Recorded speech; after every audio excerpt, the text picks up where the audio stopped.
I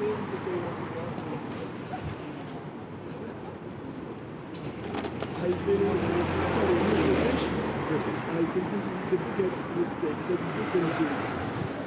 Les plans de caméra de là. We know, we're here every week protesting. Well, this is the biggest. Where are you from? Malta. I think the majority of Maltese, we all say the same thing. This is the biggest mistake that Britain, that England. The majority of people in the world say the same. Including the majority of people in Britain now, because every poll that's been done for the last 2.5 years said there is now a majority for rejoining. But I think if you see, you know more than I'm only on from what I read. The majority of people that voted for Brexit are elderly individuals who are over here. There is an emphasis, yes. Many have died off now. 80%, So I think it would 80% be of young people. redone again. It would be. It would. The danger is manipulation of social media. That's how Brexit happened in the first place, with stolen data. They used that data to target individuals who've never voted before, with racist material, lies about our national health service. It was all just lies, and it brought out many people who weren't otherwise interested. Unfortunately, the elderly people who voted in favour were not seeing what is the advantage for the younger generation. But 80% of 18 to 24-year-olds want to rejoin. No, because now they weren't able to vote then. That's why I bring it up. Because people who are 18 to 24 now couldn't vote then. But those people, 80%, want to rejoin. I'm appalled, obviously, by the situation in Ukraine, and lately by the absolute about turn of Donald Trump, in the US. How did you react when you saw the news from the White House earlier this week? I would like to say I would not be surprised by anything Trump did, but I was astonished that two such bullies, could turn on a hero like that. Somebody they supported fully in the past, and Trump has praised in the past.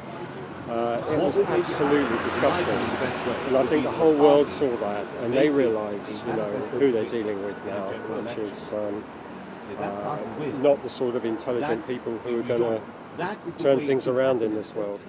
And what's your message to the European leaders?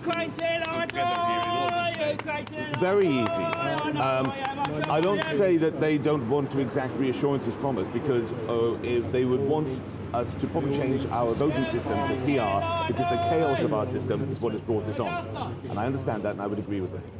But I always say to people that there is no greater vindication of the EU project than the return of the prodigal, because we have proven the sovereignty of the nation by leaving. So all those people who used to say, you lose your sovereignty in the EU, are proven wrong because we left. And if we then chose to go back, what could be better for the EU? We dipped our toe out. Oh, it's very cold, we don't like that, we're coming back. How do you see the role I believe that certain countries would be the US? What should more than pleased to accept. Yeah, most. To be honest, I think our country would be one of them. Yeah, I think the only one who would probably kick up is Hungary, but they've got their own agenda. And even then it wouldn't be the Hungarian people, it would be that guy that got in charge, who I would assume is not going to be in charge for much longer.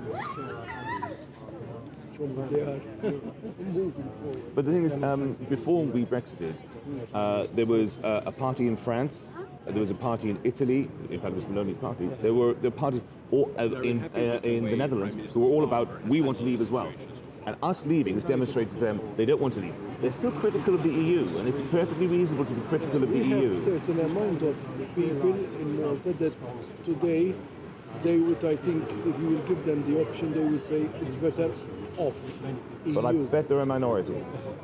Because I bet there might have been a majority to go back a few years, but an awful lot of people now who used to say they wanted to leave the EU in European countries now say, right, we don't want to leave, We want to change the EU. We want to fix certain things, and that's perfectly reasonable. There are things, the EU isn't I perfect. personally see that there is a lot of advantages being in. There are a lot of advantages being in the EU, which does not mean to say you can't improve certain things about the EU. Of course you can improve certain things about the EU, but ultimately the advantages outweigh the One of the disadvantages. things that I've seen, especially with COVID, it proved that everybody was working independently instead of NEU united.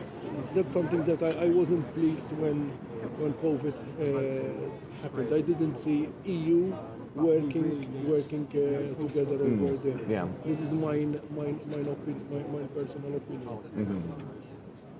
Sir, it's nice meeting you. My And name you. is Paul. Okay. Gareth. Thank you, Gareth. Thank you. Yes, can you move along here? It's not safe to be in the middle of